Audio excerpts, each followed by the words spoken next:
बिस्मिल्लाहिर्रहमानिर्रहीम। स्टूडेंट, आज हमारे पास जो है वो एक्सरसाइज नंबर 5.3 का क्वेश्चन नंबर 5 है।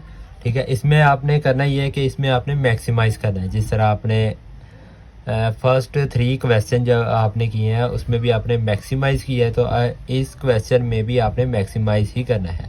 फंक्शन हमको दिया गया है एफ इंटू आ जाएगा एक्स कोमा वाई आ जाएगा, इक्वल आ जाएगा 2x प्लस 3y आ जाएगा। तो ये हमको दिया गया, इसमें हमने जो है वो कॉर्नर पॉइंट जो है इस फंक्शन में हमने पुट करना है और आंस निकालते जाना है। अब इसमें जो है हम देख लेते हैं, हमको दिया गया है इक्वेशन दी गई है 2x plus Y less than equal आ जाएगा 8, x प्लस वाई आ जाएगा लेस देन इक्वल 14 आ जाएगा। तो फंक्शन इसमें हमको दिया गया है x ग्रेटर देन इक्वल आ जाएगा 0 और y ग्रेटर देन इक्वल आ जाएगा 0 के। अब आगे सोल्व करें, फॉर एसोसिएट इक्वेशन कर लें। फॉर एसोसिएट इक्वेशन जब हम करेंगे तो हमारे पास 2x प्लस वाई, ठीक है, इक्वल 8, इसको हम जो है वो इक्वेशन नंबर 1 का नाम देंगे। x प्लस 2y इक्वल 14 आ जाएगा, इसको हम इक्वेशन नंबर 2 का नाम देंगे। अब इसमें सॉल्व करनी है, सबसे पहले आपने इक्वेशन नंबर 1 हम ले लेते हैं, इधर लिख लें फ्रॉम इक्वेशन 1। इक्वेशन 1 जो है वो हमारे पास कौन सी है, ये 2x प्लस वाई इक्वल 8, ये हमारे पास इक्वेशन नंबर 1 होगी। इसमें आपने सबसे पहले पुट करना है x इक्वल टू 0, फिर आपने करना है y equal to 0।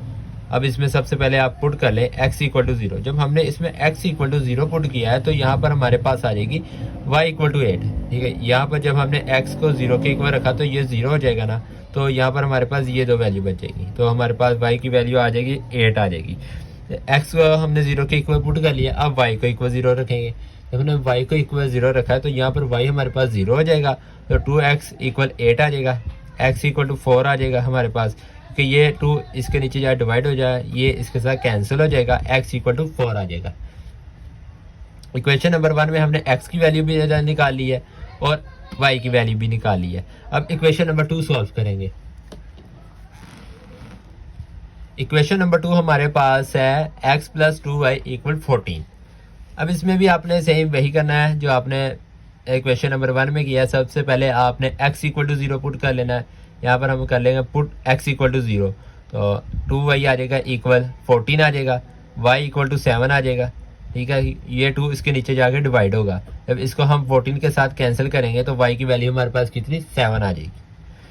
x equal to 0 हमने पुट कर लिया, अब आपने y इक्वल टू 0 पुट करना है। जब हमने y इक्वल टू 0 पुट किया तो ये x वैसे ही रहेगा इधर, तो यहाँ पर जब हमने y को 0 लगाया 2 0 के साथ मल्टीप्लाई होगा तो ये 0 सारा हो जाएगा, तो यहाँ पर हमारे पास आ जाएगा x इक्वल टू 14 आ जाएगा।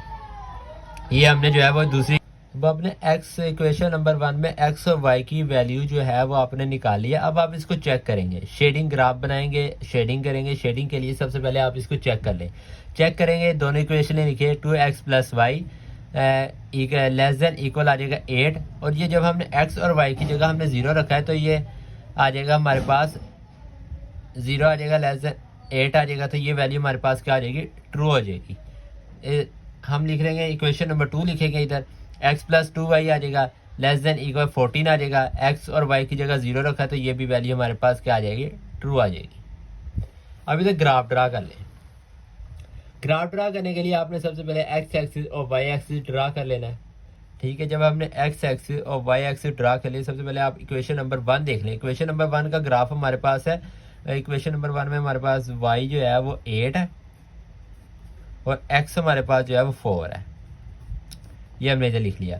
और इक्वेशन नंबर 2 में हमारे पास y 7 है, x हमारे पास 14 है, ये इधर लिख लिया। और शेडिंग करने के लिए हम जो है वो देखेंगे, हमारे पास दोनों इक्वेशनें जो है वो ट्रू आई थी। ठीक है, और क्वेश्चन में भी हमको जो है वो फंक्शन दिया गया x भी ग्रेटर देन और y भी ग्रेटर देन, और x और y ग्रेटर किस केस में होता है, पहले क्वाड्रेंट में ही x और y जो है ग्रेटर देन होता है। ठीक है, तो अब इसके कॉर्नर पॉइंट देखें। कॉर्नर पॉइंट हमारे पास एक तो ये वाला पॉइंट है, एक ये वाला ओरिजिन का है। ठीक है, एक पॉइंट हमारे पास ये वाला है और एक पॉइंट ये है हमारे पास। ठीक है, ये 4 कॉर्नर पॉइंट है। ये वाला हमारे पास पॉइंट नहीं होगा क्योंकि यहाँ पर हमारे पास ग्राफ टच नहीं कर रहा। जिस जगह पर हमारे पास ग्राफ टच करेगा वही हम कॉर्नर पॉइंट लेंगे। यहाँ पर हमने जो है वो अब कॉर्नर पॉइंट लिख लिए हैं।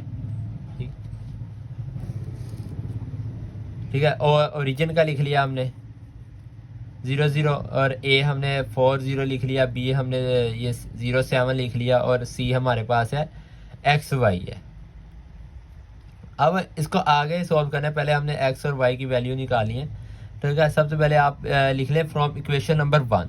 ठीक है, आपने जब कॉर्नर पॉइंट लिख लिए ना सारे, तो उसके बाद आपने इक्वेशन नंबर 1 को सॉल्व करना है। इक्वेशन नंबर 1 लिखें, इसमें आपने जो y है ना, y को हमने ये इधर ही रहने देना है। ठीक है, ये 2x है, इसको हम उठा के दूसरी साइड पर ले जाएंगे।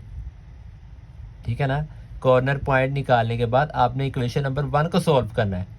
इक्वेशन नंबर 1 कैसे सॉल्व करेंगे, y को इधर ही आपने रहना है, 2x दूसरी साइड पर चला जाएगा, 8 - 2x हो जाएगा। इसको हम जो है वो इक्वेशन नंबर 3 का नाम देंगे, क्योंकि पहले 2 इक्वेशनें तो हमारे पास बनी हुई है ना। अब इसको हम इक्वेशन नंबर 3 का नाम दे देते हैं। अब इस सारे को जो है, ये जो है हमारे पास, इसी सारे को जो है हम पुट करेंगे इक्वेशन नंबर 2 में। इक्वेशन नंबर 2 हमारे पास ही x + 2y, तो यहाँ पर हमारे पास y था, तो हमने जो है वो y की वैल्यू इधर लगा दी। y की वैल्यू हमारे पास ये वाली है, तो 8 - 2x आ जाएगा। तो ये x इधर ऐसे ही आ जाएगा, इस 2 को हम अंदर मल्टीप्लाई करेंगे। जब हमने इसको अंदर मल्टीप्लाई किया है, तो यहाँ पर हमारे पास 16 - 4x = 14 आ जाएगा। यहाँ पर भी हमारे पास इक्वेशन नंबर 2 में हमारे पास यहाँ पर 14 है। अब ये -4x और x जो है ये हमारे पास माइनस होगा, तो -3x आ जाएगा = 14। ये 16 इधर जाकर माइनस हो जाएगा, 14 - 16 आ जाएगा। ठीक है, ये -2 हो जाएगा, -3x आ जाएगा, इक्वल आ जाएगा -2 आ जाएगा। ठीक है, और ये माइनस और माइनस कैंसिल हो जाएगा, ये 3 इसके नीचे जाके डिवाइड हो जाएगा, तो x की वैल्यू हमारे पास क्या आ गई, 2/3। x और y की वैल्यू हमने जो है वो निकाली है। अब जो हमारे पास x की वैल्यू आई है ना, x 2/3, अब इसको हम इक्वेशन नंबर 3 में मतलब पुट कर दें। जो हमने इक्वेशन नंबर 1 से इक्वेशन नंबर 3 बनाई थी ना, उसका x की वैल्यू जो है हम उसके अंदर पुट कर देंगे। y है हमारे पास, इक्वल आ जाएगा 8 - 2, यहाँ पर हमारे पास x है, तो इसमें हमने जो है वो x की वैल्यू पुट कर दी। ठीक है, तो यहाँ पर हमारे पास आ जाएगा y, फिर इसका हम जो है वो LCM ले लेंगे। ठीक है, ये 2 को इसके साथ मल्टीप्लाई किया, 3 को हमने इसके साथ मल्टीप्लाई किया, ये 24 हो जाएगा। इस 2 को हमने 2 के साथ मल्टीप्लाई किया, -4 हो जाएगा। और ओवर में हम जो है वो 3 ही लिख लेते हैं, क्योंकि जिसके नीचे कुछ नहीं होता उसके नीचे 1 होता है, तो इसका LCM लेंगे तो ये 3 ही आएगा इधर। तो y की वैल्यू हमारे पास कितनी आ गई, 20/3। ये हमारे पास जो है वो y की वैल्यू आ गई। इधर आप कॉर्नर पॉइंट में जो है वो c लिख लें, c x y वैल्यू इधर लिख लें। x की वैल्यू हमारे पास आई थी 2/3 आई थी, और y की वैल्यू हमारे पास 20/3 आई थी। अब ये लिख लिया फंक्शन। अब हम जो है वो बुक वालों ने जो हमको क्वेश्चन में बताया गया है कि आपने जो वैल्यू निकलेंगी हमारे पास कॉर्नर पॉइंट निकलेंगे, उसको हमने जो है वो फंक्शन जो हमको दिया गया है हमने उसके अंदर पुट करना है। ठीक है, फंक्शन हमने इधर लिख लिया हुआ है। ठीक है, फंक्शन हमको ये दिया गया है f(x, y) दिया गया है, और इक्वल आ जाएगा 2x आ जाएगा। ठीक है, इसके अंदर हमने जो है वो a की वैल्यू पुट करनी है, फिर b की वैल्यू पुट करनी है, फिर c की करनी है।